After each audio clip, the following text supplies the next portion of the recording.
Olá, este é o Love the Problem, o podcast oficial da K21. Evolução contínua de pessoas e organizações, com carinho, toda semana para você.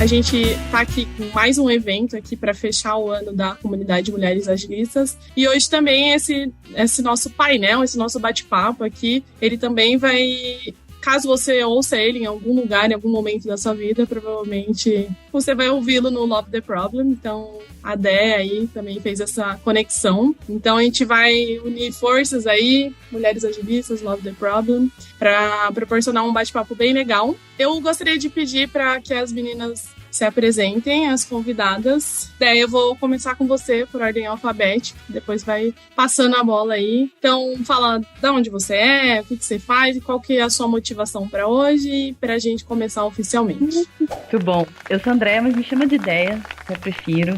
Eu tenho 2 cachorros e vocês vão ouvir eles latindo aqui, porque essa é a lei, né? Quando a gente abre o microfone, o cachorro late. Essa é a minha vida. Eu sou consultora lá na K21. Também estou como host lá no Love the Problem e também no Vamos Fazer Diferente, que são 2 podcasts. Esse episódio vai para o Love the Problem também. Minha motivação de estar aqui, eu acho que eu tô num lugar muito de aprender e compartilhar. E de conhecer vocês também, de estar mais próxima da comunidade. Acho que é um lugar que eu acredito que a gente precisa estar mais próximo. Boa, Dé. Vai lá, Cési. Eu sou a Cési, sou uma mulher branca asiática, cabelo preso num coque, camiseta azul. Atrás de mim tem uma estante com várias coisinhas que eu gosto muito. Eu sou de São Paulo. Hoje em dia também lidero os agilistas do Nubank, além de trabalhar para a Agile Brasil, né, no esquema voluntário desde muito tempo, meu Deus do céu, desde mais de 10 anos. E acho que a motivação pra estar aqui é muito isso, eu ouvir de vocês, eu quero muito saber quais são as perguntas que vão surgir, né, eu tenho certeza que a gente não vai conseguir responder várias das perguntas ali, né, um pouquinho de exercício de futurologia, mas ainda assim, vai ser gostoso passar essa manhã com vocês aqui. É isso. Boa, Cési. Claramente errei a ordem alfabética. Vou passar para a Andressa agora, que eu vou chamar de Dessa, porque daí é com D e tá tudo certo. Oi, gente. Andressa Chiara aqui. Vocês podem me chamar de Andressa, de Chiara ou de Chu. Geralmente as pessoas mais próximas me chamam de Chu. Trabalho dentro da K21 também, junto com a Déia. Inclusive amo a Déia de paixão. Sou super fã dela. Sou uma mulher branca, cabelo ruivo, de óculos. Atrás de mim tem um certificado de exausta, que me representa. Achei a proposta muito interessante porque a gente precisa... Eu tenho uma crença muito grande de que a gente usa muito pouco, como sociedade, a gente usa muito pouco a inteligência coletiva. Então, quando a gente olha para comunidades, eu acredito genuinamente que uma comunidade é muito mais capaz de gerar não só aprendizado, mas a capacidade de apoio e colaboração que a gente precisa como profissionais para não só evoluir na nossa carreira, mas também ajudar o mundo a ser um lugar melhor. Então é por isso que eu estou aqui. Arrasou. Agora a Silvana. Olá, pessoal, bom dia. Bom, eu sou a Silvana, estou muito feliz de estar aqui com vocês, agradeço o convite. Trabalho com agilidade desde 2017 e sou uma pessoa que realmente acredito, tenho uma confiança muito grande dos valores que a gente pode compartilhar. Então, estou aqui também com a intenção de compartilhar um pouco do que aprendi e principalmente porque eu acredito que o aprendizado ele é constante, ele nunca vai ter aí uma data fim. Então, eu acho que a gente aprende compartilhando, eu acho que é por isso que isso me cativa em estar aqui. Bom, eu acabei não fazendo a minha autodescrição, eu sou uma mulher negra, eu estou com meu cabelo preso e atrás de mim o fundo está desfocado, mas tem alguns livros que são os meus favoritos, então eu sou uma pessoa apaixonada por leitura e através dela que eu conquistei coisas muito importantes na minha trajetória. Gosto muito de esporte e eu falo do esporte porque eu entendo que há uma relação muito poderosa em relação ao nosso trabalho, porque é no esporte que eu consigo treinar algumas habilidades que são importantíssimas para o mercado de trabalho, como resiliência, como enfrentar desafios. Então eu gosto muito de fazer essa relação. E estou muito contente de estar aqui mais uma vez e tenho muita confiança de que vai ser uma conversa muito bacana. Obrigada, Sil. E para fechar aí, vou passar para a Thalita se apresentar. Oi, gente, eu sou a Thalita, eu sou Product Manager lá na Guerin Então, se alguém já fez reserva em algum restaurante, talvez já tenha usado o Guerins. E também sou vice-presidente da Mulheres de Produto, que é outra comunidade. Então, tô super feliz, assim, de estar aqui com vocês. Hoje é o primeiro evento que eu faço com as mulheres agilistas também. Espero que ano que vem a gente faça mais. E eu sou uma mulher de óculos, tô com cabelo solto, preto, mais ou menos compridinho. Atrás de mim tem um painel que é um desenho, uma representação do Minhocão aqui em São Paulo, né? Que é uma via famosa aí que durante a semana passa um monte de carro e no final de semana fecha para lazer das pessoas. Eu acho que eu tenho a expectativa aqui de entender melhor essa área da agilidade. Infelizmente, faz muito tempo que eu não trabalho com alguém de agilidade. Não trabalho com uma pessoa agilista. E é algo que eu sinto muita falta. Então, acho que eu espero trazer um pouco da minha visão de produto e de, não sei, como eu gostaria, né, de ter esse papel trabalhando junto comigo. E também aprender demais, ouvir, né, o que cada uma aqui tem para dizer. E o que eu puder compartilhar vai ser tudo. E eu espero aprender demais aqui com vocês hoje. É isso.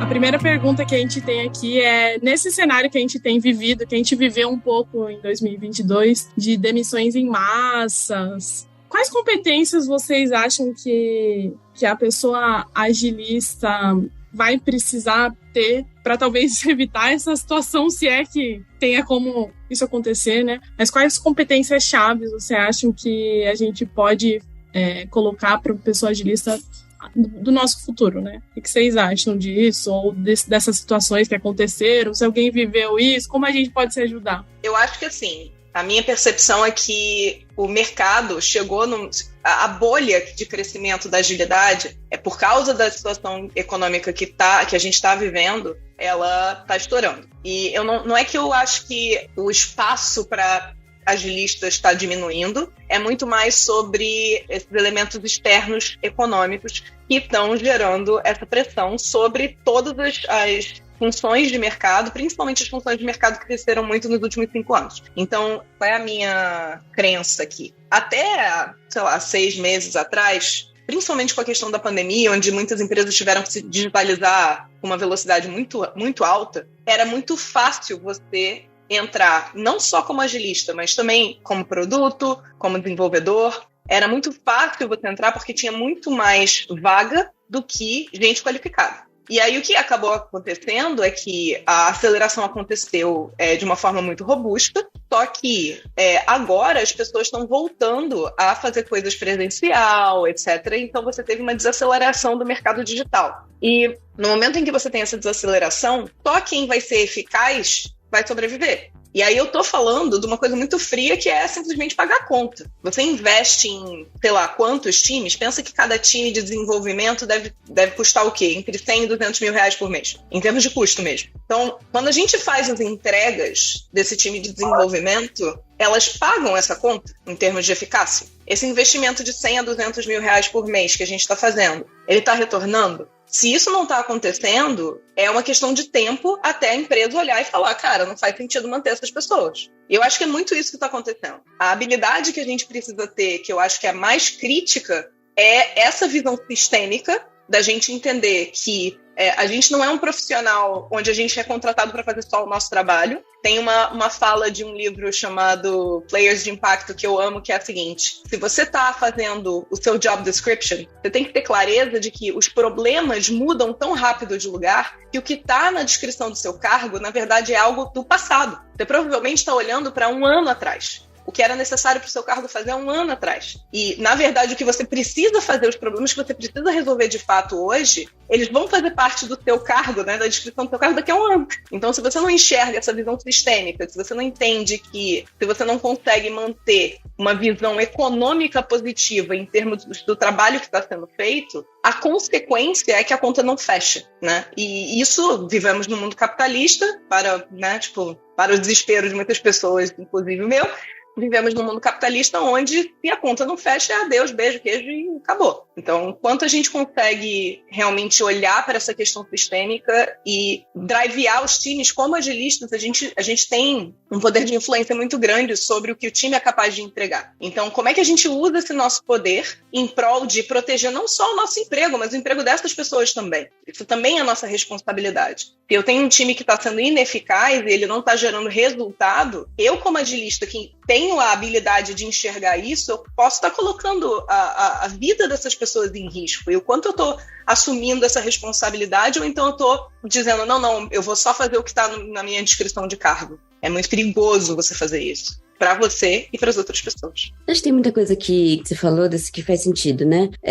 O foco no problema, acho que é uma das coisas principais, certo? Que é isso, né? Tanto faz, eu nem sei o que tá escrito na minha descrição de trabalho, eu acho que não tinha, que ela não existia quando eu entrei no Nubank, não existia agilista, né? A gente meio que inventou depois, assim. Acho que uma das coisas que são mais difíceis de explicar para as pessoas ali, quando entra para trabalhar com a gente e tudo mais, é a questão de adaptabilidade e lidar com incerteza. São duas coisas que são muito importantes, eu acho que em termos de competências, a gente desenvolver adaptabilidade, a gente desenvolver um certo conforto no desconforto da incerteza ali, é uma coisa bem importante. E eu tô falando de incerteza de negócio, né? Porque a gente tá entrando numa crise, né? Para quem não tá acompanhando, estamos entrando numa crise que parece que a gente já tá nela por causa dos layoffs todos, não, né? Era uma empresa tentando evitar chegar numa situação na qual ficasse muito arriscado para a sobrevivência delas. Mas a crise está chegando ainda, ela ainda não chegou. Então, essa questão de focar em o que precisa ser feito agora, como é que a gente agrega valor, mapear para alguma coisa econômica, mapear para efetividade, pelo menos, certo? Mapear para coisa econômica, eu sei o quão difícil é, eu tô tentando fazer isso faz mais de um ano. Real difícil. Mas mapear para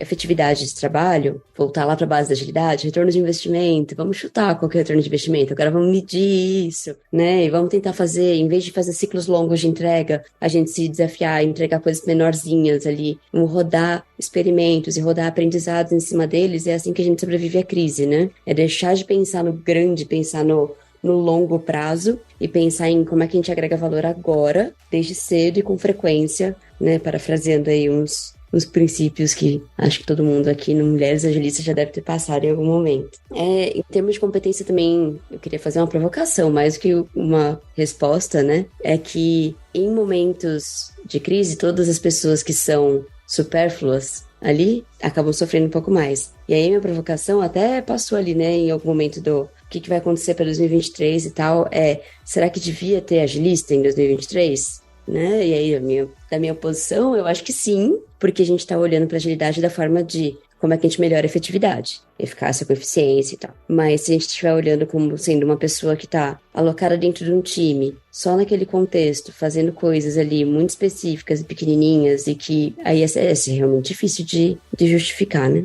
Da minha contribuição aqui, embora as meninas tenham, eu acho que, colocado aspectos super importantes, então vou fazer uma contribuição bem breve, mas eu acho que esse cenário que a gente vive deixa um aprendizado. Eu acho que o aprendizado eu acho que independentemente da área de atuação de um profissional, a importância da atualização, da busca pela melhoria contínua e não esperar momentos específicos para cuidar das suas carreiras. Eu acho que leva vantagem aquele profissional que está em constante contato com o aprendizado, com a atualização. Isso não vai garantir que ele não passe por situações de empregabilidade, né, preocupações, mas eu acho que ele leva um pouco mais de vantagem, porque é tão natural, já é um hábito que ele construiu ao longo aí do tempo, que vai ser mais fácil lidar com adaptações.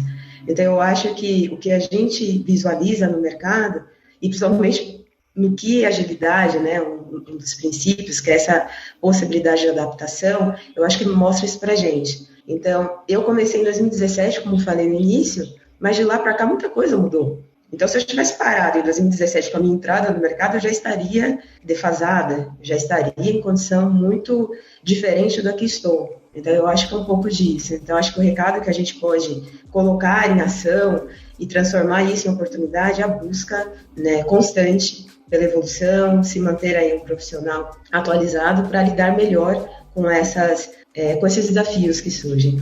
Eu gostei muito das falas de vocês, eu fico pensando até em como tentar complementar sem ser repetitiva. Então, acho que uma dica tem um episódio do Love the Problem que a gente lançou faz pouco tempo, que eram profissões à prova de crise, E uma delas era a gestão de produtos, né? Que era uma profissão que estava sendo bastante buscada, ainda mesmo nesses momentos de crise. E acho que vai em encontro das falas de vocês, desse lugar da eficácia, de eu resolver problemas, de eu ainda estar nesse momento de transição de uma visão projetizada para uma visão mais de produto, de resolução de problemas, de ciclos curtos, de entrega de valor. Então, acho que esse é um comentário que eu queria fazer. E dentro desse lugar, dessa transição, se eu fosse falar de skills, para mim tem um lugar muito de facilitação, né? De eu começar a facilitar outros tipos de conversa, mais do que cerimônias em times, que acho que é importante, faz parte, mas sair dessa visão da agilidade de time para uma visão de agilidade para o meu negócio. Como que eu faço o meu negócio ser mais adaptável, né? Que nem a Seth falou, dele efetivamente ser eficaz, dele resolver um problema para um cliente.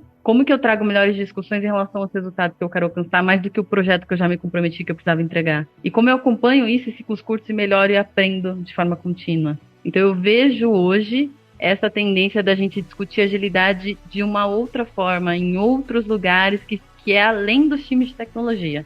Tá? Então se eu fosse trazer uma skill que eu acho que é bem importante, seria essa de facilitação da inteligência coletiva para chegar em melhores resultados. E aí requer uma série de coisas, né? Quando eu tô falando de facilitação, tô falando de empatia, né? De escutar o outro, de trazer a voz, de trazer segurança psicológica nesses momentos de discussão. Tô falando de ajudar as pessoas a colaborarem. Então, acho que dentro desse lugar, talvez a skill de facilitação para mim seria essencial. Só para complementar um pouco, o que eu percebo quando existem as revisões, né? Que é o papel do agilista é um dos primeiros que eles querem eliminar. E aí a gente sabe o potencial que tem um agilista, né? A gente sabe o potencial que a gente tem, as práticas, o conhecimento, as análises. Só que eu tenho uma dor porque tem muitos profissionais em formação, né? E tem muitos times em formação. Então nem sempre você está pronto para mostrar tudo que aquele papel, que aquelas atividades podem trazer. Então, assim, que nem eu concordo com a Silvana de estar em constante aprendizado, mas existe uma galera que está migrando, né, que está chegando, ou que ainda não teve a oportunidade de vivenciar algo para poder trazer algo assim que muda, né, o jogo. Então, eu tenho um pouco dessa dor, sabe? Eu sei do potencial do papel, eu sei do potencial das práticas, mas não dá só para deixar os melhores, né? Tem uma galera que está chegando, que está aprendendo, né? E a gente abriu muito espaço para isso, a gente acolheu, né? Então, como absorver todas essas pessoas, dar chance, falar, me dá um tempo, né? Dá um tempo aqui para eu trabalhar, né? E para todo mundo aprender. Assim, mas eu concordo com vocês, mas tem muita gente aprendendo agora, né? E muitos times também. Então, nem sempre a gente consegue demonstrar todo o potencial, sabe? Érica, eu sou uma pessoa que uma das coisas que eu mais amo fazer na vida é desenvolvimento de pessoas. Então, esse ponto que você traz, ele bate muito forte no meu coraçãozinho. Qual é o meu ponto aqui? Eu queria dividir aqui o que é... Eu vou usar o conceito do Simon Sinek. O que é hard skill, né? Ou seja, habilidade técnica, e o que é habilidades humanas. E aí, por exemplo, o que a Deia trouxe falando de facilitação, tem uma parte que é habilidade técnica da facilitação, mas tem uma parte muito forte também, que é a questão da empatia, etc., que é a habilidade humana. O meu ponto aqui é o seguinte, eu consigo pegar uma pessoa júnior e essa pessoa consegue fazer diferença. Por quê? Porque não é sobre o quanto essa pessoa é tecnicamente evoluída dentro da carreira dela. É sobre o quanto essa pessoa, dentro de um microcosmo onde ela está inserida e dentro de um desafio que pode ser bem mais, coerente com o nível de senioridade dessa pessoa, o quanto ela gera resultado. E aí eu vou conectar com o que a Deia falou. Eu vejo pessoas júnior que viram, por exemplo, a gente fez uma iniciativa chamada Product Experience dentro de um produto chamado Product Essentials, que é sobre transição de carreira, de qualquer carreira para carreira de produtos. Então, são pessoas que são júnior em produto. A gente fez um exercício dentro desse produto, que era o Product Experience, onde a gente pegava um produto real, uma startup real, que está com dificuldade, e a gente entregava isso para as pessoas e falava, vamos testar a hipótese. Como é que a gente pode ajudar essa startup a sobreviver, a crescer. E a capacidade das pessoas de descobrir como gerar resultado para essa startup foi estúpida. Só que para isso acontecer, eu preciso garantir que essas pessoas entendam o que é resultado. Que resultado não é fazer daily de até 15 minutos e seguir o processo. Que o resultado é você genuinamente ter empatia pelas pessoas e ouvir elas. Que o resultado é você maximizar a habilidade delas de entregar o melhor valor que elas têm. Que resultado é você garantir que todo esse time está focado em entregar e maximizar o valor desse produto. Que a gente vai testar a hipótese e a gente não sabe o que a gente vai encontrar. E o que eu vejo no mercado? Eu vejo no mercado uma crença limitante para as pessoas mais júnior que estão entrando agora, estão fazendo transição de carreira, de que elas precisam de um conhecimento técnico absurdo e que uma vez que elas têm esse conhecimento técnico absurdo, a vaga delas está garantida. Isso é mentira. A gente está enganando essas pessoas. O que garante a vaga delas, o que torna esse ambiente mais seguro, é, independente do nível de senioridade técnico, quanto você gera um impacto positivo no mercado. Se a gente virar para essas pessoas e falar as técnicas são meio para um fim, você vai estudar as técnicas? Sim, você vai. Mas não é para você dizer, eu sei as técnicas, eu sei aplicar porque essa é a minha função. Porque tá na descrição do meu cargo. E sim porque eu tô tentando resolver problemas reais, como a Cécia falou. É amar o problema. E eu vejo uma deficiência muito forte em a gente entender o quanto a gente precisa passar essa postura, essa atitude para as pessoas. Que elas não estão lá para bater cartão e cumprir uma série de processos e dizer, o meu time faz todas as cerimônias.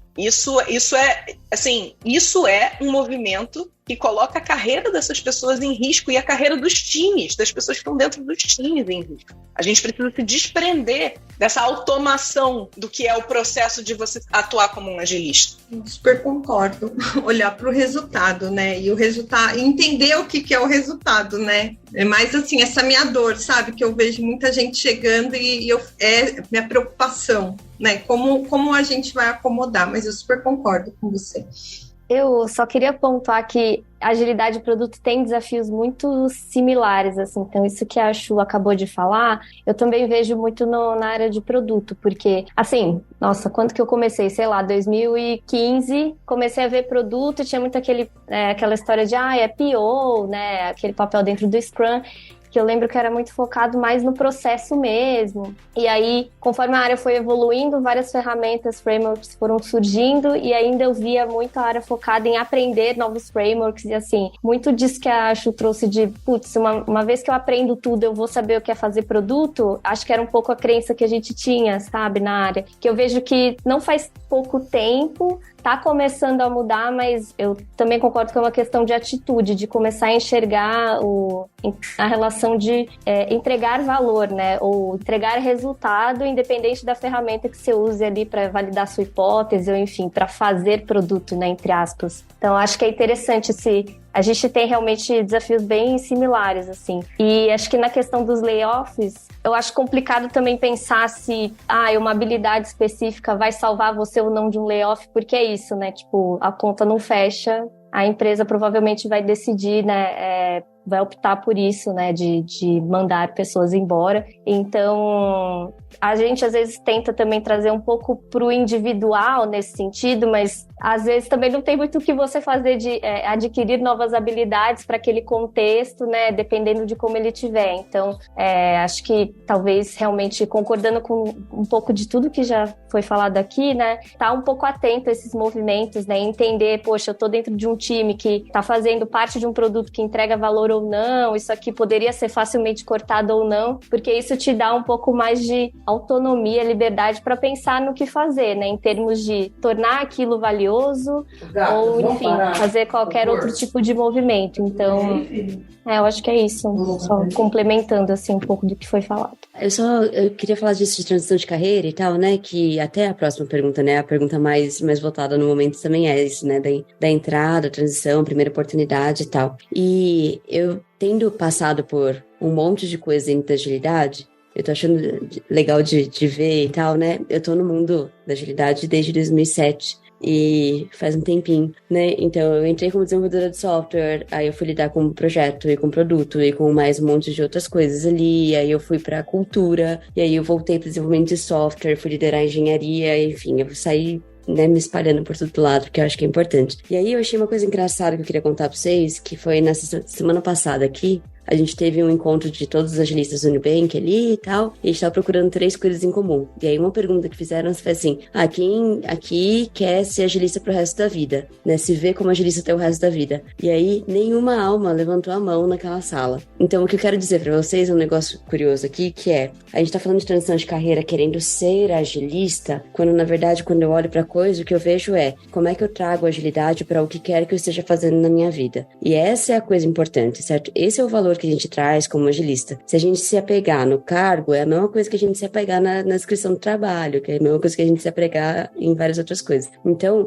quando você olha para uma pessoa que está fazendo uma transição ali, acho que a pergunta é, como é que você traz tudo que você já tem de bagagem, junta essa ideia da agilidade, e é a ideia, os princípios, valores, ferramental você aprende conforme você vai indo, e trabalha no que você já sabe trabalhar, no que você já tem, né, agrega uma coisa na outra e vai nessa direção. Que em momento de crise, para ser bem honesta, certo? Você pode pegar a literatura que você quiser, momento de crise não é exatamente o melhor momento para você mudar de carreira, mas é um momento muito bom para você compor coisas. Então, tipo, a Thalita falou, né, que faz muito tempo que eu não trabalho com agilidade e tudo mais. Duvido. Eu acho que você trabalha com agilidade todos os dias da sua vida, né? É só que você trabalha com aspectos de agilidade dentro de um cargo de produto. Eu trabalho com aspectos de agilidade dentro de um cargo de gestão de pessoas e por aí que vai. Eu vou complementar a resposta da Seth. Eu estou olhando para a primeira pergunta lá mais votada, como se destacar no mercado onde há as vagas para quem está em transição ou buscando a primeira oportunidade como SM, não tem abertura para novos profissionais.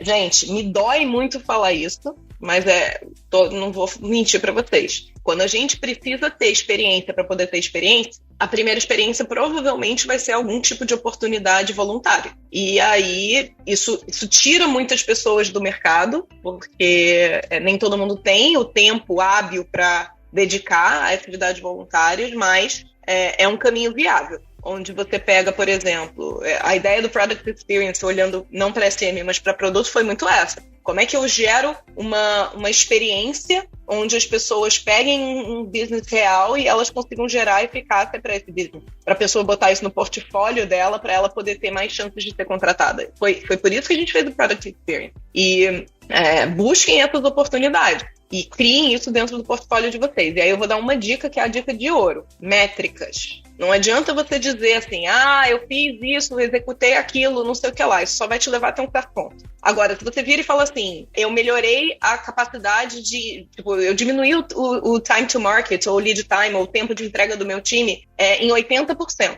Isso é outra coisa, certo? Isso te dá isso te coloca numa posição muito mais avançada numa entrevista, num processo de recrutamento e seleção. Então, foquem nas métricas. E aí a gente está voltando a falar a primeira coisa que a gente discutiu, que é, não adianta a gente só cumprir as funções do cargo se a gente não está mexendo em resultado. E aqui eu estou falando de resultado de eficiência e de eficácia. Eficácia é se aquilo que o problema original está sendo resolvido, e eficiência é se eu estou fazendo da melhor forma. Então, quando a gente mexe nessas métricas, eu tenho métricas de eficácia onde, por exemplo, eu aumentei a receita de um produto em 60%. E eu tenho métricas de eficiência que a gente está entregando coisas para o mercado 80% mais rápido. E é importante que vocês não só conheçam e dominem essas métricas, mas que vocês tenham no portfólio de vocês cases onde vocês mostrem que vocês fizeram isso. E aí sim, vai ficar muito mais fácil a gente entrar num processo seletivo e ter sucesso. Queria só complementar isso sobre métricas, porque realmente é muito importante. E eu ainda ouço bastante algumas métricas sendo tratadas como apenas o que o time fez. E eu acho que é o momento da gente começar a associar essas entregas ao que de fato estou mudando na vida do cliente. Então, foco nele. Por quê? Isso acontece principalmente quando tem áreas que têm dependências para fazer uma entrega. Então, eu fiz o que estava ao meu alcance, enquanto squad, por exemplo, mas a outra squad não conseguiu fazer em tempo hábil para conectar e fazer uma entrega de valor. E, às vezes, eu ouço pessoas comemorando no sentido de, a minha parte eu fiz. Não que isso não seja para ser comemorado, mas eu acho que a gente precisa incorporar cada vez mais essa visibilidade no que eu estou alcançando ao cliente. Então, principalmente dentro de algumas empresas grandes, enfim, então é o que de fato vai ser impactante para aquele cliente. Então, eu acho que isso se relaciona muito bem com o produto, né? Então, eu acho que aí a agilidade, pensando cada vez mais nessa ampliação e nessa aproximação, e deixar de olhar apenas para a execução. Eu sou aqui executora, porque eu posso ter um time super eficiente, mas se no fim do dia eu não estou entregando nada para o cliente, isso é algo que precisa ser revisto. E aí eu acho que é aí que a gente consegue elevar o patamar aí das nossas atividades e usar isso a nosso favor. Eu só queria fazer esse complemento em relação às métricas, porque eu sou apaixonada por esse tema. Bom, até pensando aqui na Thalita, que tem uma visão de produtos também, no evento de aniversário da comunidade, a Mary, ela comenta que o papel do SM, em algum momento, ele vai ficar obsoleto, né? E vai ter uma ascensão dessa disciplina de gestão de produtos, né? Como que vocês enxergam? E aí, queria também primeiro sentir essa sua visão como produteira aí, essa disciplina de gestão de produtos se conectando com a profissão de agilista, considerando que ela ainda vai existir, né? A gente não sabe, mas como que você vê essas conexões? Então, hoje é um pouco do que eu sinto falta, assim, eu tento ter agilidade no meu dia a dia ali, então, acho que principalmente, né, no básico ali, questões processuais, com o time, etc., mas eu não sinto que as pessoas de produto hoje incorporam completamente o que é hoje uma agilista no mercado, sabe? E eu tô falando, acho que muito por mim, assim, porque por uma questão até meio de lógica, eu não consigo, do tipo, eu já tenho muitas coisas do âmbito de produto, negócios, que eu sou hiper cobrada e preciso entregar, e aí a parte de agilidade eu cubro, mas de uma forma que, por exemplo, hoje eu não consigo avaliar o time para entender como a gente pode melhorar as entregas ou diminuir lead time, esse tipo de análise, sabe? Então, eu acho complicado dizer que não vai ter mais agilista. Eu não acredito muito nisso. Inclusive, como eu disse, sinto falta, né? Mas eu acho que cada vez mais vai existir uma intersecção mesmo entre os papéis e uma grande parceria, assim. Então, eu entendo que as pessoas de agilidade precisam ter hoje uma visão mais de negócios e uma visão produtizada, vamos dizer assim. Então, isso significa que é estar próximo de quem é de produto e vice-versa, né?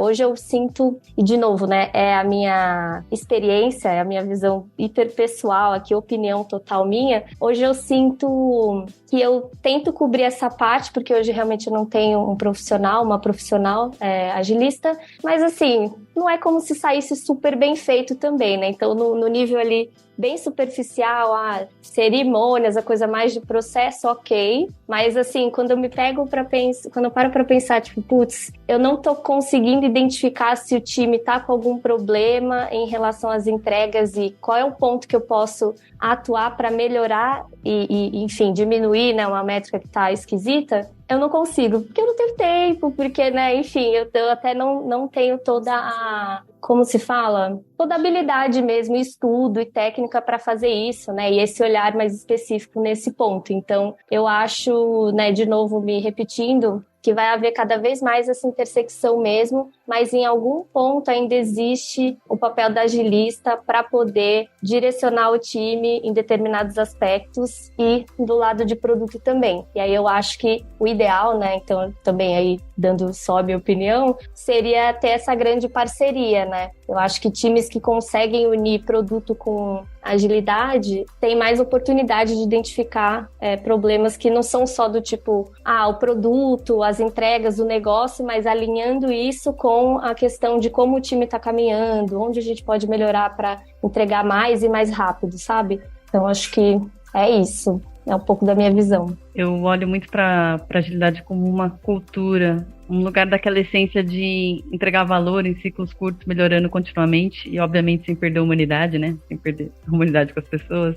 E eu acho que isso, para mim, tem a ver muito em como você incorpora isso no seu dia a dia. Ter essas competências que a gente falou e incorporar essa cultura no seu dia a dia, independente do papel em que você está. Se é um papel que está mais focado no produto, se é um papel que está focado mais no desenvolvimento, se é uma pessoa que está facilitando gestão por resultados, é como eu uso essa cultura em todas as coisas que eu faço. Então, independente se o papel do agilista, que hoje é mais conhecido como agilista de time, que hoje é mais conhecido como um cara que olha mais para eficiência, mas o que eu entendo de tendência é que a gente está estourando essa bolha e indo para um lugar muito mais de eficácia, de agilidade no negócio, de gestão por resultado, de olhar para as pessoas num lugar que estoura essa bolha da eficiência, né? Então, independente se esse papel, um dia, de como ele é entendido hoje, ele morrer, eu acho que essas competências, elas permanecem. E tudo que vier vai ser em cima disso, em cima do aprendizado que a gente já teve. Então, independente do cargo, independente do nome do papel, essas competências ainda vão estar lá, elas ainda vão ser necessárias. Então, acho que é isso que eu queria complementar.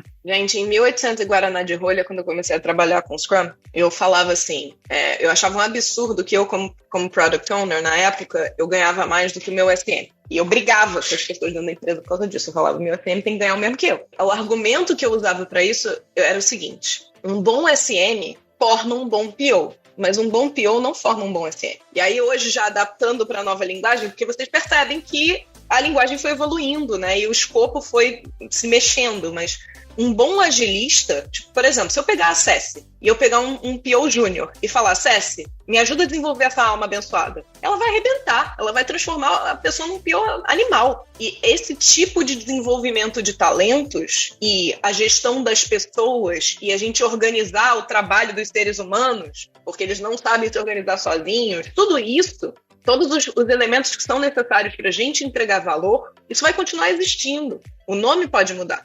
A Carol Serpejante participou de um episódio do Love the Problem que, para mim, foi lindo, porque ele meio que expressou uma coisa que eu sempre acreditei, só que eu nunca tinha colocado em palavras, e aí a Carol veio e entregou essa pedrada na nossa cabeça, que é: eficiência não é nada sem eficácia. Né? E no final das contas a gente está falando isso aqui de várias formas diferentes, que é, não adianta eu ter os processos e não entregar valor para o meu cliente final. Não adianta eu, por exemplo, fazer todo o meu trabalho direito e a empresa está indo à falência. Eu vou ser demitido porque, né, não tem como pagar meu salário. Então são esses movimentos. E aí a gente conecta com o pensamento sistêmico. Porque o pensamento sistêmico, na real, se a gente for pensar em pensamento sistêmico na raiz, ele é sobre eficácia. A eficiência existe no pensamento sistêmico? Existe, mas não adianta eu ser eficiente e não ser eficaz. Não adianta você, por exemplo, usar as melhores ferramentas, o melhor processo para fazer uma obra e a casa não sobe. E você não consegue usar a casa. É a mesma lógica. O que eu vejo nas organizações hoje é que todo mundo está comprando as melhores ferramentas, a melhor tinta, a melhor argamassa, os melhores tijolos e não sabe montar e a coisa não sobe. E aí as empresas vão à falência, ou as empresas começam a entrar nesse cenário de a gente tá vindo a crise, se a gente não cortar as pessoas, a gente não consegue pagar as contas. Então, como é que a gente consegue parar de olhar para executar os processos, parar de olhar só para eficiência, e a gente começa a olhar para eficácia? A gente começa a olhar primeiro para eficácia, porque eu tenho certeza que quando a gente vai para a nossa vida pessoal, a gente olha primeiro para eficácia. Quando você vira, por exemplo, e fala, ok, eu preciso resolver esse problema aqui, porque o meu sofá fez um buraco, eu vou receber as pessoas agora. Então, tipo, eu vou pegar um monte de pano, um monte de edredom, vou tapar o buraco, vou botar um chale por cima e depois eu vejo como é que eu faço para reformar o sofá. Isso é eficácia. A gente sabe resolver esses problemas. E aí eu fico muito estressada porque eu olho para as pessoas fazendo gestão de pessoas dentro da empresa e tratando essas pessoas como se elas fossem criança. A galera é adulta, a galera paga conta, tem filho, sabe gerir a sua própria vida, tem responsabilidade. Por que a gente está infantilizando as pessoas?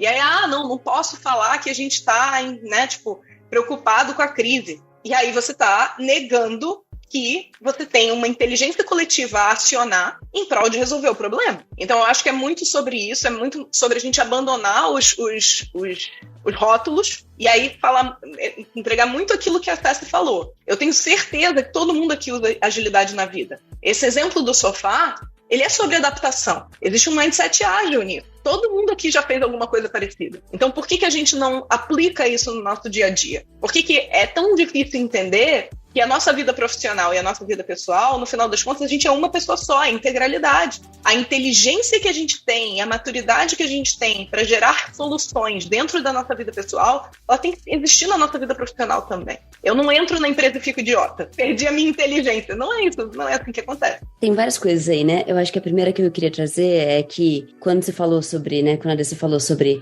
uma pessoa consegue desenvolver outras, eu acho que quando eu olho para, tipo, o que é o trabalho de agilista, certo? Quando você vai explicar isso para uma pessoa que não faz ideia do que está acontecendo, o que é o trabalho de agilista? Né? E aí o agilista, para mim, teve muito tempo na minha vida em que eu falava que era a pessoa que defendia a melhoria contínua. E aí uma hora caiu uma ficha, que foi bem importante, que melhoria contínua não pode depender de uma pessoa. Então, as habilidades de agilidade, para mim, hoje em dia só faz sentido a gente ter agilista se o agilista for ativamente se tornar desnecessário para um grupo, um contexto. Isso significa que seu trabalho acaba? Não significa que seu trabalho acaba. Significa que, enquanto a coisa estiver estável, esse daqui você não precisa olhar mais para ele e você vai fazer outra coisa, certo? Você vai alçar outro voo, você vai... Mas, por exemplo, certo? Eu não tô falando em Nárnia ali, eu tô falando de times reais que eu trabalhei na vida. Eu entrava no time e começava lá, facilitava uma coisa, arrumava as reuniões, né? Começava a olhar as métricas e tudo mais. E aí eu trazia gente pra fazer isso junto comigo. E aí chega uma hora, você não precisa mais cuidar do processo, dos rituais, das métricas, certo? O próprio time já sabe fazer isso. E pra mim, essa é a coisa. É o time inteiro saber fazer essas coisas. E é isso que me permitiu, por exemplo, ir cuidar de outros assuntos muito mais difíceis. Eu acho que esse apego também com, eu preciso de uma pessoa tal pra olhar pra tal coisa, eu paro pra me perguntar. Esse check eu faço toda hora. Assim, essa pergunta eu faço toda hora pra mim mesma. Será que isso devia ser uma pessoa? Tipo, será que isso devia ser eu? Devia ser outra pessoa? Ou será que isso devia ser do coletivo? Será que isso devia ser uma cultura que a gente coloca aqui e aí a gente tá liberado pra alçar outros voos ali, né? E, de fato, né, acho que eu teve uma pergunta a respeito disso, desculpa, não tá difícil de olhar pras duas coisas ali, mas é a respeito disso, que eu tô vendo os agilistas irem do time pra coisas maiores.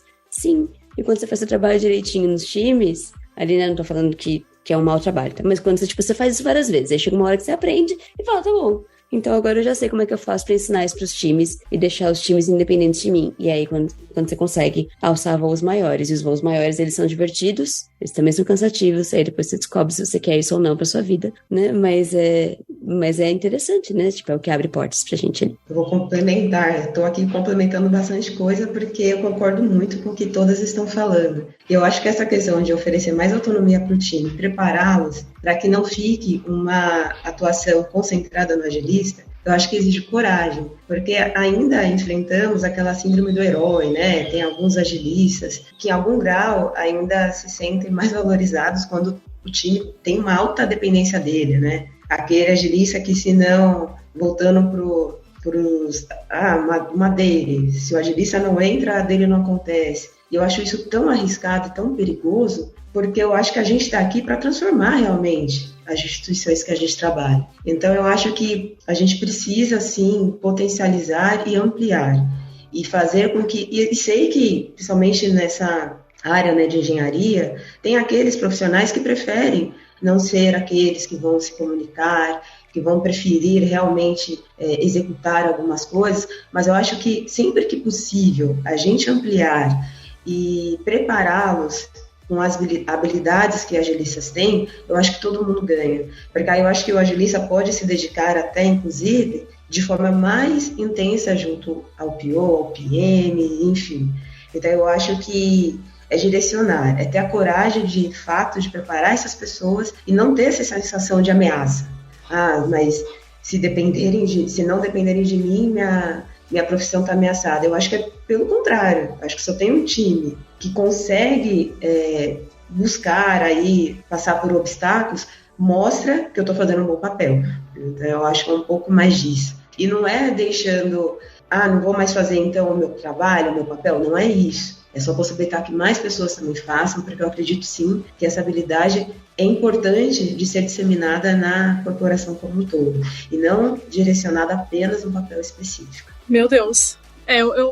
10 centavos, gente. Eu também acho que tem a questão do medo, e eu acho que tem time que também não quer muito abrir mão, não. Tipo, é confortável ter aquela pessoa ali, se sente mais segura. E ainda acho que tem empresas que também preferem que os agilistas fiquem ali. Não vai para outro lado, não. Fica ali que tá bom. Eu vou puxar a próxima. Aqui pensando, né, tipo, eu vou falar por mim aqui, né, a gente tem visto um movimento do mercado internacional aí, olhando abrindo oportunidades e olhando até para as pessoas brasileiras aqui em relação à agilidade. Vocês concordam que as oportunidades para empresas estrangeiras está aumentando até pelo nosso movimento de trabalho remoto? E se sim, agora falando nesse sentido, tá? Para esse mercado, o que vocês acham que as pessoas precisam fazer para estar preparadas? Eu vou falar por mim agora, tá? Eu não me sinto preparada para ter uma discussão que eu tenho em português, falando inglês, por mais que, assim, eu saiba ali. Eu vou falar, meu Deus, eu não vou conseguir falar. Então, assim, eu até estava conversando com uma colega, foi trabalhar no exterior, e eu falei, eu não me sinto preparada, assim. Eu não me sinto segura pra ter isso, sabe? Eu acho que eu vou sempre falar assim, ok, sorry, I agree. Então, eu queria ouvir de vocês. O que vocês acham, se esse movimento é real, se vocês acham que isso tem acontecido, e como as pessoas podem estar preparadas ou mais seguras?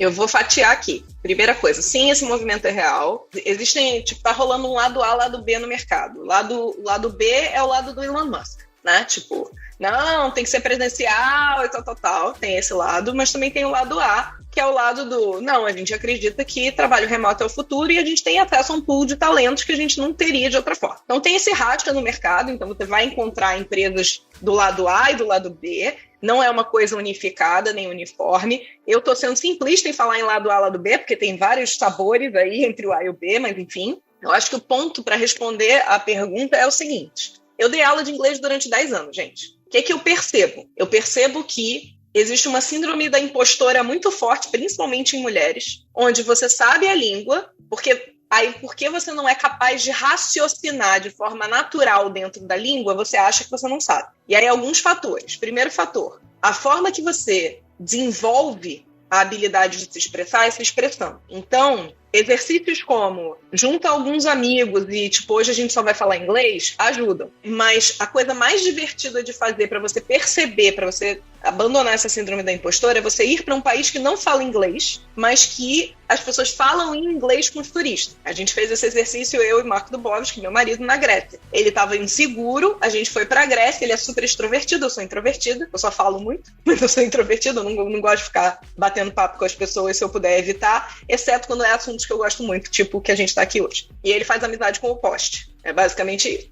E aí ele descobriu que ele conseguia falar inglês com qualquer pessoa. Por quê? Porque ele precisava se comunicar. Eu virei e falei assim, você sabe falar, eu não vou me dar o trabalho, pode ir. eu não fazia o trabalho por ele. E aí ele ia e ele conseguia se comunicar e ele voltou falando, poxa, eu sei me comunicar em inglês, eu consigo tocar uma reunião, eu consigo fazer essas coisas. E em mulheres isso é ainda mais grave, em termos de síndrome da impostora. Então, assim, a primeira coisa que é a barreira da língua, o que eu digo pra vocês é, se vocês conseguirem fazer o mais ou menos do inglês, é a primeira coisa que vocês deveriam estar buscando espaços fora do trabalho para exercitar e se sentirem mais seguros. Segunda coisa, quando você está numa empresa do lado A e outras pessoas também não falam inglês, e o inglês é a segunda língua de muita gente, as pessoas têm muita paciência na hora de se comunicar. E você vai ter que ter paciência também. E você vai ter que ser empática também, porque as pessoas não vão saber se comunicar tão bem quanto se fosse a língua, né, a primeira língua dela, e nem você, e aí vocês vão aos poucos e vai levar um pouquinho mais de tempo até vocês se acostumarem com a comunicação do outro? Sim. Alguém aqui já conversou com o indiano? É um acontecimento, porque o indiano raciocina diferente da gente. Então, você realmente precisa ter isso alinhado dentro da sua cabeça. Esse é um ponto importante nessas empresas do lado A. Você não vai para essa empresa, você vai ter uma maioria que fala uma língua específica, X, mas se é uma empresa que está contratando de outros países, você também vai encontrar pessoas de outros países que não falam inglês como primeira língua. E é isso. E tá tudo bem, entendeu? Então, você vai ser só mais uma pessoa que está vivendo isso. Eu acho que o ponto crucial que a gente tem que tratar é essa síndrome da impostora, de que a gente não pode, não consegue. Sim, inglês, gente. Inglês é super importante e inglês não é só importante para outras empresas, certo? Então, essa é uma das coisas que a gente tive que ter discussão com o meu time, dizendo que não dá, a partir de um certo nível, no Nubank. Não dá pra você não falar inglês, né? E não dá pra não falar inglês porque você literalmente tá numa reunião que tá todo mundo falando em português, entra um gringo e o treco chaveia para inglês instantaneamente. Então, se você tá, por exemplo, facilitando e de repente aparece uma pessoa que não fala português, você chaveia para inglês e vai. Ninguém, vou reforçar o que a Dessa falou, ninguém nessa vida espera que seu inglês seja perfeito. Então, só vai. É isso. Né? Vai lá, continua. Se precisar muito falar isso pra alguém, você fala, nossa, desculpa, mas assim, mas nem isso você devia, sabe? Porque, na boa, tá todo mundo lá, todo mundo trabalha na mesma empresa, todo mundo tá no mesmo lugar. É só, o reforço era, tipo, mesmo pra trabalhar em empresas que são multinacionais, que contratam gringos, né? Na verdade, não precisa nem ser multinacional. No Brasil, inglês é importante. Então, acho que de todas as coisas que você pode fazer, é inglês. A pergunta sobre se o mercado tá aquecido para levar pessoas brasileiras para fora e tudo mais, eu não faço a mais vaga ideia. Não vou nem tentar responder. Mas o que eu vejo muito é que o nosso patamar de agilidade no Brasil tá bem mais avançado do que em outros lugares do mundo. Então, se eu fosse chutar, né, sem, assim, chutão, certo? Sem base, é que em outros lugares do mundo a pessoa vai estar procurando mais uma função de Scrum Master, uma função de pessoa que vai olhar para o processo e tudo mais, que é diferente do que a gente está olhando no Brasil, que é uma função mais estratégica, mais para outros lugares. Amei. Então, quanto a essa parte dos profissionais lá fora, eu nem vou comentar porque eu acho que é isso mesmo, pelo menos também é o que eu tenho visto. Sobre o inglês, eu acho que é um lugar de sim estudar, mas é um lugar de coragem. A primeira vez que eu fiz uma reunião, eu já tinha morado fora, eu já tinha estudado inglês vários anos, morei fora. Primeira vez que eu tive que fazer um call... Aquela de pau é meteção de louco, né? Primeira vez que eu tive que fazer um call em inglês, eu gaguejei tanto de nervoso que a outra pessoa do outro lado não me entendeu. E eu já tinha morado fora, galera, de tão nervosa que eu tava. Porque essa autocobrança de ser perfeita, de que, eu preciso explicar, e eu não vou ter o vocabulário, porque o vocabulário que eu tenho era mais de viver lá fora, não era de falar coisas técnicas e tal. Então, é um lugar de coragem, mete o louco. Um outro é de que conforme você vai praticando e você está nessas reuniões, você começa a trocar e-mail, você vai pegando esses vocabulários também. Dá medo pra caralho. Você não vai chegar lá sem medo, mas a coragem não é não ter medo, né? Coragem é enfrentar apesar do medo. Então vai. Se possível, mantenha estudando. Se possível, veja vídeos, por exemplo, de pessoas que falam sobre coisas da nossa área em inglês. Acho que isso vai te ajudar a pegar esse vocabulário. Assista série com legenda em inglês, gente. Série com legenda em inglês também. E aí, outra coisa que eu queria comentar sobre essa questão do remoto é essa importância do assíncrono. Porque eu também já trabalhei com times, por exemplo, na Índia, em Israel, nos Estados Unidos, na China. E assim, são horários completamente diferentes. Por mais que tenham pessoas que às vezes estão no turno da noite lá, quando aqui é de dia, lá é noite, mais que isso exista, a comunicação assíncrona ela é muito importante. Então, aqui no Brasil também, né? Mas a gente não sabe usar. Mas principalmente quando você está trabalhando com pessoas lá fora e os horários são diferentes e a cultura é diferente, esse lugar de escrever mais, usar mais mensagem de texto, usar mais e-mail, deixar claro tudo de uma vez no texto o que você quer e não ficar só mandando picado, oi, tudo bem? E tipo, esperar a pessoa responder para falar o que você quer. Não, fala, oi, tudo bem, eu preciso disso, aconteceu isso, toma esse print, toma essa imagem. Então esse lugar do assíncrono também é muito importante para quem, independente se você está aqui no Brasil, se vai trabalhar lá fora ou você está trabalhando remoto, tá? Bom, acho que coragem acho que é um elemento fundamental, né? Eu acho que inglês sim é super importante, é valioso, e se arrisquem, comunique-se, porque de fato tem possibilidades maravilhosas quando a gente se expõe a um novo idioma.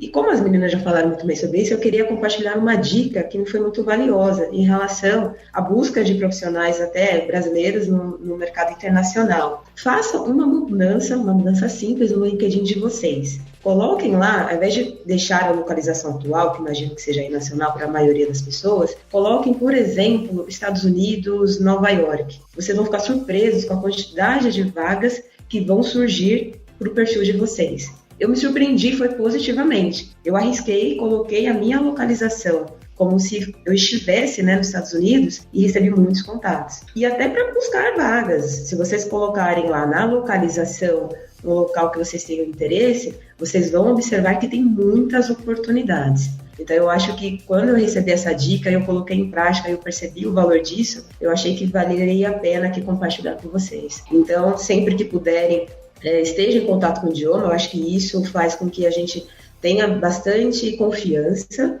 mas a gente sabe que para receber conteúdo é muito mais fácil. Eu acho que a gente está aí exposto ao inglês em muitos momentos, em viagens para quem viaja, em séries, em filmes. Então, o inglês ele é determinante em muitos momentos. Mas a gente começar a exercitar a habilidade de produzir conteúdo, que é se expor, que é falar, que é perguntar, também ajuda bastante. Então, eu acho que é isso, né?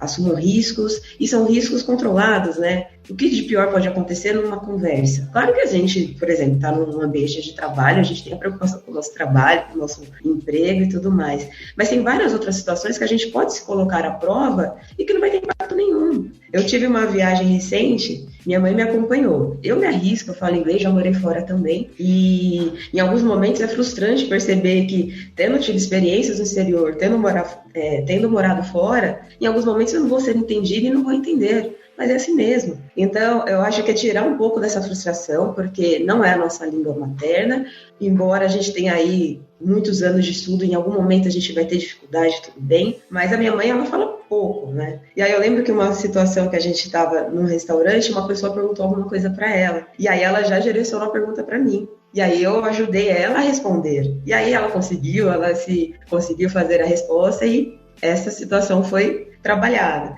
E aí depois eu perguntei para ela, mãe, o que de pior poderia ter acontecido se você não tivesse respondido a coisa certa? Você está aqui, dentro de um restaurante. A pessoa não está ali oferecendo um risco para você. É diferente, né? Sua vida não está em perigo. Então, às vezes, o intuito, assim, a primeira resposta que vem na nossa cabeça é não fala inglês, não speak English, né? Então, você nem espera para ouvir e tentar entender se você vai compreender. Porque se você está num restaurante, que contexto que pode ser? A pessoa está te perguntando o que você quer comer, ou se qual é o ponto da carne. Então, são situações que quando a gente para perceber que, poxa, tem baixo risco envolvido aqui, é se arriscar. Pode ser que venha o prato errado? Tá bom, pede outros se for possível, sabe? Mas é se arriscar nas mínimas situações, porque isso vai exercitando a nossa musculatura. E quando a gente perceber, a gente está aí se comunicando. Eu acho que quem se considera fluente, eu acho que nem é aquela pessoa que tem a melhor técnica, assim, né, de melhor pronúncia, mas é aquela pessoa que se expõe mais. Então, eu acho que é isso. E lembrar o objetivo da comunicação, que é ser compreendido. Obviamente, é importante que a gente busque a melhor pronúncia, que a gente consiga falar de maneira melhor, mas não se apegar a isso. Então, ouvir, entender o que a pessoa quis dizer, conseguir responder e ela conseguir me compreender, já é um baita resultado. Então, eu acho que é um pouco disso aí em relação ao inglês. Eu só queria fazer um parênteses muito, muito rápido, muito breve. A gente está falando muito da importância de estudar inglês, de falar inglês, de praticar e tal, mas você também entende que não é todo mundo que tem acesso, pode morar fora, pode pagar uma aula. Eu sei que tem hoje maneiras mais baratas de aprender inglês, graças à internet, não é mesmo? A internet está aí para ajudar nós. Mas a gente entende também, se não me engano, eu não lembro a estatística, o número, tá? Então vocês me perdoem, mas eu acho que 50% das pessoas negras acho que não conseguem vaga, ou deixam, ou são cortadas as vagas por não terem inglês. Então é uma situação também de privilégio você ter o inglês hoje no Brasil, tá? Então era só fazer esse recorte de que, vai lá, é bolinho, estuda inglês. Não é, mas graças à internet hoje está um pouco mais acessível, então se você tiver essa oportunidade, se dedique um pouquinho. Exatamente, não é romantizar, gente, não é dizer que, vai lá, estude. Sabemos do cenário econômico que nós vivemos aqui no Brasil, mas acho que o público que está aqui, eu acho que a mensagem é justamente sobre a possibilidade. Então, eu acho que eu, por ser uma mulher negra, eu sei que eu estou num lugar diferente de muitas outras, mas... E sim, por conta do benefício que eu tive de ter pais que eram muito preocupados com o conhecimento, com a educação. Então eu sei que eu tenho um lugar diferente. Mas aqui acho que a mensagem é mais para mostrar que tem sim algumas possibilidades, algumas pessoas vão ter sim mais privilégio do que outras, mas vão que estiver ao nosso alcance para que a gente se colocar, porque isso também pode ser algo buscado. Então acho que essa mensagem não é romantizar, sabemos as dificuldades que existem, mas é para compartilhar um pouco de força, de potência em relação ao que a gente pode conquistar. Boa! Essa é brava. Quais os maiores problemas, desafios, preconceitos que vocês, mulheres, enfrentam no dia a dia? E aí, gente, isso vale para todo mundo, tá? Quem tá em produtos, quem tá só no papel de agilista, quem tá na vida. Vou passar para a Thalita começar a responder aí como uma produtora pra gente. Eu acho que uma que teve até recente, assim, foi...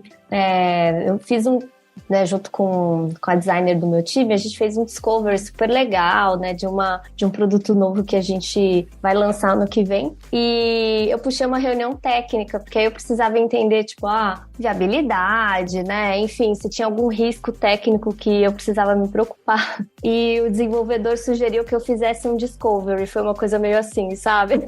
Então, tipo, eu já tinha trazido tudo, feito um levantamento, e, mas se fosse você, eu falaria com fulano, falaria com ciclano, ou seja, tipo, falar um pouco de como eu deveria fazer o meu trabalho, assim. Então, acho que essa foi uma recente que aconteceu. Acho que na minha carreira aconteceram outras similares e no começo eu não... acho que eu não... Todo mundo não, né? Mas talvez a maioria das mulheres tenha um pouco essa sensação de será que é isso mesmo, né? Será que eu tô doida? Foi estranho isso que ele falou, não foi? E aí hoje eu já sei que é isso mesmo, sabe? Aí dá uma na reunião ali, né? Tipo, querida, eu já fiz o meu trabalho, muito obrigada pela sugestão, mas isso já está feito, um beijo, tchau. E é isso, né? Meio que algumas coisas a gente, eu acho que já consegue pontuar muito bem quando acontece e vida que segue.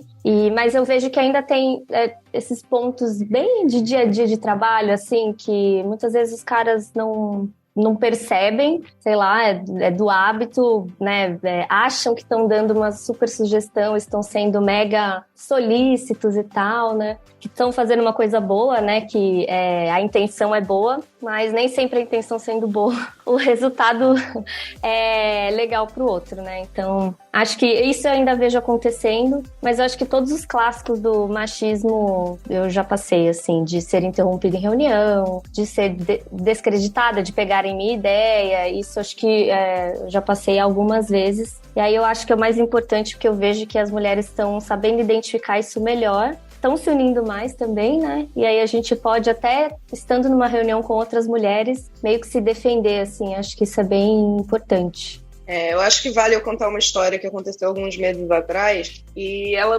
é praticamente recorrente na minha vida. O que eu faço da vida, a Déia, eu acho que vai se identificar, não sei se ela já viveu isso, mas o que eu faço da vida eu sou contratada, dentro da K21, eu sou contratada para entrar nas empresas, pegar aquele monte de executivo, homem branco, cis, hétero, rico, etc., e falar, oi, tudo bem? Vocês estão trabalhando errado. Viu? Olha a riso da Déia. Exatamente isso, ela sabe. E alguns meses atrás, eu participei de uma reunião e o nível de fazendo as coisas errado era tão grande e eles, assim, claramente com muita dor. Então, era o presidente, seus diretos, e não tinha ninguém que não fosse homem, branco, cis, hétero, rico, na reunião. Quando eu entrei, eu já fiquei, assim, incomodada com isso. E, basicamente, o que eu fiz foi... era pra ser, tipo, menos de 1 hora de papo, virou, sei lá, 4 horas de eu facilitando toda uma governança para mostrar para eles que eles estavam trabalhando errado. E aí eles ficaram encantados, etc e tal. Eles, inclusive, saíram cancelando as reuniões seguintes, por isso que a gente acabou ficando mais tempo e tal. E, ao final dessa conversa, eu recebi uma proposta de emprego para trabalhar com eles, ganhando 1/3 do que eu ganho hoje. Provavelmente 1/10 do que eles ganham. Então, assim, eu entrei numa sala com um monte de gente, mostrei que eu sei fazer o trabalho deles melhor do que eles, e ao final dessa reunião eu recebi uma proposta de emprego para um salário que não... Enfim, é isso, gente. Esse é o dia a dia. Obrigada por isso. Por compartilhar isso. Teve uma vez que eu não fui para uma empresa porque me ofereceram 30% a menos do que outros agilistas com menos experiência do que eu. E 30% a menos, tá? E eu olhei pro salário que me ofereceram e falei, tá meio estranho isso daqui. E aí eu perguntei pra um agilista amigo que eu já conhecia lá dentro. E aí ele falou, não, eu ganho 30% mais que isso. Uma pessoa com menos experiência do que eu naquele momento, né? E aí, a parte boa disso... né? É que a gente precisa falar dos assuntos tabu, né? Porque quando eu perguntei pra ele, ele falou, não, que absurdo. E aí eles começaram a se perguntar dentro dos agilistas ali, e eles descobriram que a única outra pessoa que tinha um salário 30% menor do que o resto das pessoas era o único homem negro que estava na sala, que trabalhava lá. Então, falar de tabu, eu acho que é uma das coisas que ajuda muito quando a gente olha pra essas coisas. Eu vou amplificar o que a Thalita falou, porque eu acho que é bem importante, né? Que a gente pode usar a nossa voz para amplificar a voz dos outros, e muitas vezes é mais difícil da gente se defender de agressão do que a gente defender outra pessoa de agressão, né? Então, ter esses papos com as outras pessoas que são nossa rede de apoio, que vão estar na reunião, sejam elas homens, mulheres, seja com quem você se sentir confortável de ter esse papo falando assim, olha só, isso são agressões que acontecem comigo com frequência. Você pode ficar de olho se isso acontecer, né? E isso dá uma ajudada boa, assim, porque mesmo eu sendo mulher, por exemplo, eu demorei um tempão pra perceber que não só eu era mais interrompida, como eu também interrompia muitas mulheres. Um tempão. Foi uns 10 anos de carreira até alguém me falar um negócio e falar, né? Besta, assim, né? Aquela hora que você se sente muito, muito ingênuo da humanidade. Mas eu tenho uma microagressão favorita, que é micro, mas é uma microagressão favorita que ela anda no meu bolso, assim, que é: você vai facilitar uma reunião ou não? Você vai participar de uma reunião. Vai participar de uma reunião e quem anota é a mulher. E eu não sei o que eu faço a respeito disso hoje em dia, certo? Porque antes a desculpa era, não, porque a letra é melhor. Eu dou a louca. Hoje em dia, que é tudo... Eu dou a louca. Eu falo, fulano, anota. Pode anotar. Isso, exato. Né? Então, a gente pode fazer isso. Vocês são mais detalhistas. Né? A gente isso, ouve exato. Dá vontade de, né, não sei, sair da reunião pra não dizer outra coisa. Mas E aí é isso. Então, não aceitar essas pequenas agressões também, acho que também é uma outra das coisas, né? E o que me ajudou foi listar. Eu passei uma semana listando todas as coisas que eu presenciei ou que eu passei, e aí eu fui achando o como lidar com elas ali, perguntando pra pessoas, tudo mais. Mas é uma loucura, gente. Acontece. E eu acho legal, assim, no ambiente de trabalho, tentar identificar, porque às vezes, aparentemente, está tudo certo, mas você começa a conversar com uma mulher, com outra, e você começa a perceber um certo padrão dessas microagressões, né? Então, acho que tendo essa oportunidade de também trocar, né, com outras mulheres ali, que podem ser do mesmo setor, ou pode, né, dependendo do tamanho da empresa, né, isso também se expande para outros setores. Eu acho que é bem interessante, porque eu sempre falo, nossa, eu dou um jeito de me enfiar em alguma ação que tem relação com as mulheres dentro do lugar onde eu estou trabalhando, porque sempre tem alguma coisa, assim. Então, já passei por empresas que o mais gritante era essa diferença salarial, por exemplo, que foi falada aqui há pouco. A gente viu que as mulheres, elas demoravam o dobro do tempo para crescer. Enquanto um homem chegava na empresa um ano depois, já era promovido, já estava num nível mais acima, as mulheres demoravam o dobro, 2 anos, né? Quando conseguiam ser promovidas, porque boa parte delas também saía antes disso, pois, né, não viam perspectiva. Então, esse era um exemplo que eu só consegui ter consciência disso depois que eu fui conversar com uma amiga, e aí depois a gente foi investigar com uma colega, e a gente foi conversando e entendeu que isso era um padrão, era isso que acontecia, né? E enquanto isso não era visto, não tinha como fazer nada a respeito, né? Porque o problema estava encoberto. Então, acho que é importante, se vocês tiverem a oportunidade, né, as mulheres, de ter essa troca dentro da empresa com outras mulheres, é bem legal para identificar isso e entender o que a gente faz, né? Porque é nosso direito também questionar, correr atrás, né? É legítimo, né, a gente questionar por que as mulheres ganham menos do que os homens tendo o mesmo cargo e experiência, enfim. Fiquei pensando em várias coisas aqui. Uma, quando a Chu falou, acho que eu me identifiquei muito, e a percepção que eu tenho é que quanto mais segura eu vou para os papos, menos acontece, ainda acontece uma interrupção, ainda acontece esse lugar de achar que eu sei menos. Mas quanto mais segura eu chego, isso acontece menos. Porém, tem um efeito colateral que, quando eu sou assertiva, eu sou grossa. E principalmente os homens brancos, héteros, cis, ricos, que estão num cargo maior, a impressão que eu tenho, e aí é uma impressão, não tenho isso, né, dados Andréa, de que eles ficam mais ofendidos, sabe? Que eles têm a maior probabilidade de ficarem ofendidos quando uma mulher assertiva se coloca.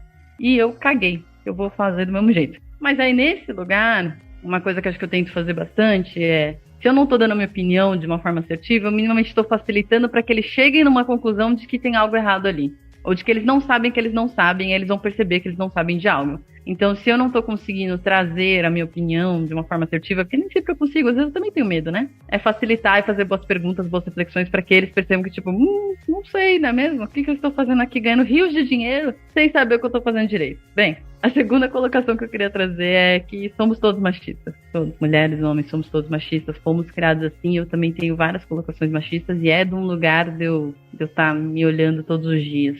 sabe? Essa troca com as mulheres é super importante para você perceber se isso é um padrão, e se isso é um padrão do ambiente, se isso é um padrão de um chefe, se é um padrão de um determinado lugar, porque aí vocês conseguem reunir forças para ir lá e lutar e mudar essa situação. Então, conversem entre si. E acho que, de novo, volto para esse lugar da facilitação. Como eu facilito, por exemplo, uma cerimônia, uma reunião, qualquer coisa que faça com que a inteligência coletiva ali apareça. Então, todos tenham voz, nem que sejam pelo post-it, nem que seja escrito, mas que todos tenham a oportunidade de colocar o que pensam, para tentar minimizar um pouco isso, e aí distribuir a questão das falas também de uma maneira mais igualitária, se for possível, porque às vezes a gente não percebe, a gente também tem nossos viés, tá? Mas talvez técnicas de facilitação possam ajudar nisso. Bom, eu como mulher, eu compartilho de muitas experiências que foram colocadas aqui, e aí com um elemento maior de ser uma mulher negra, né? Então, quando a gente olha para os números, então, eu gosto muito de trazer dados, porque aí não fica somente naquele patamar do achismo, do que eu acho.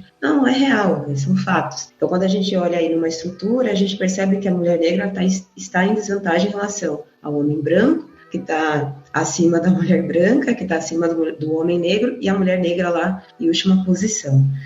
Então, eu coleciono vários momentos, né, de microagressões, que eu nem acho que são micro, são macroagressões. Mas eu acho que uma coisa que é interessante, assim, eu acho que a agressão que eu mais recebo é da surpresa. Como as pessoas se surpreendem com a minha trajetória, como as pessoas se surpreendem com a minha inteligência, com a minha capacidade de me comunicar, como se aquilo não pudesse ser reproduzido por uma mulher negra, né? Uma mulher negra falando, se comunicando. E isso, antes eu achava que era um elogio. Ah, que legal, tô sendo reconhecida. E hoje eu já percebo como as pessoas estão treinadas a não reconhecer talentos em certos corpos, né, em certas pessoas.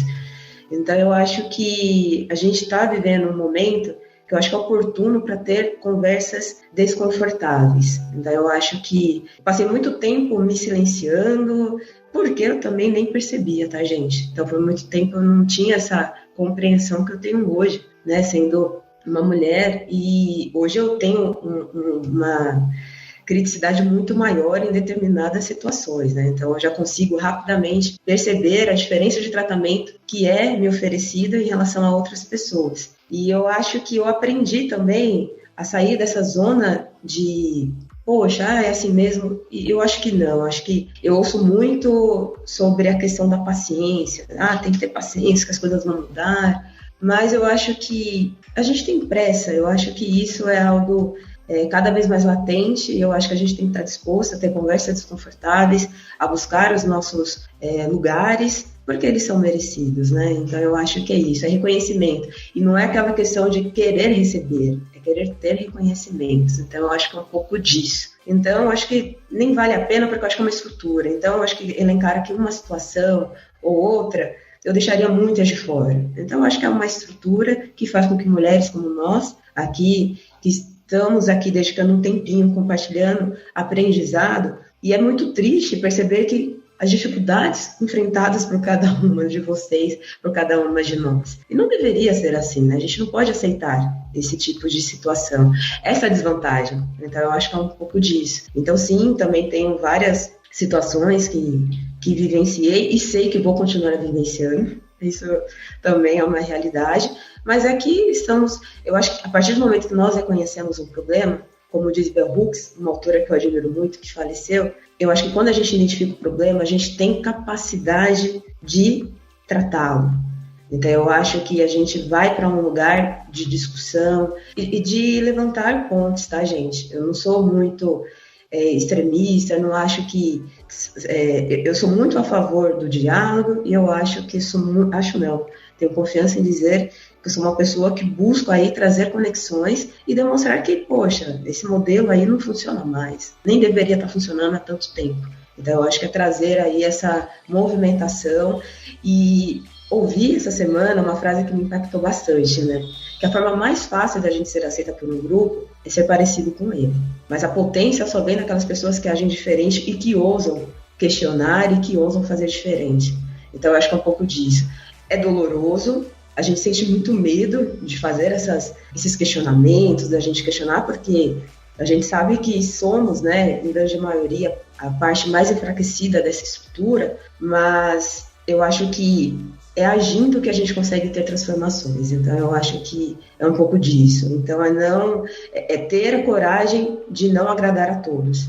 E eu acho que ter a coragem de não agradar a todos é diferente de ser desagradável, porque eu não sou muito a favor disso. Então, eu acho que a gente não precisa ser desagradável, mas eu acho que a gente tem que ter coragem de não agradar, porque quando a gente pontuar alguma situação de desvantagem, de desfavorecimento, a gente vai desagradar muita gente. Mas eu acho que é melhor ainda do que simplesmente querer ser aceito, né? Que também é uma utopia, né? A gente não vai ser aceito por todo mundo, mas eu acho que é bancar isso, sabe? Bancar que vai ter muita gente incomodada simplesmente por falarmos. Maravilhoso, gente. Maravilhoso. Fala, galerinha! Passando aqui para dar um recado. Nos dias 9, 10 e 11 de março de 2023, acontecerá a 8ª edição do Scrum Gathering, o maior evento de agilidade da América Latina. A gente vai ter keynotes, palestras, workshops e open spaces incríveis. Essa edição vai ser muito, muito especial porque vai marcar o retorno ao presencial. Então, bora se encontrar e trocar abraços quentinhos. Vai ser lá no Centro de Convenções Expomeg, no Rio de Janeiro. Para saber mais informações sobre submissões de palestras e venda de ingressos, acesse o site scrumhill.com. Um beijo e te vejo lá!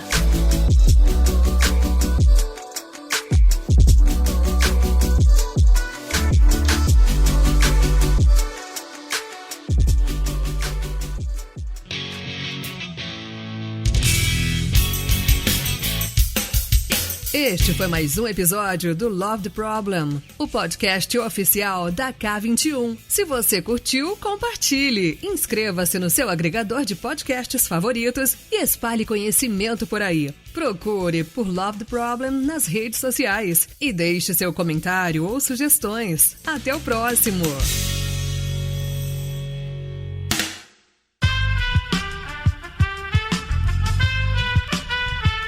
Esse podcast foi editado por Aerolitos Edição Inteligente.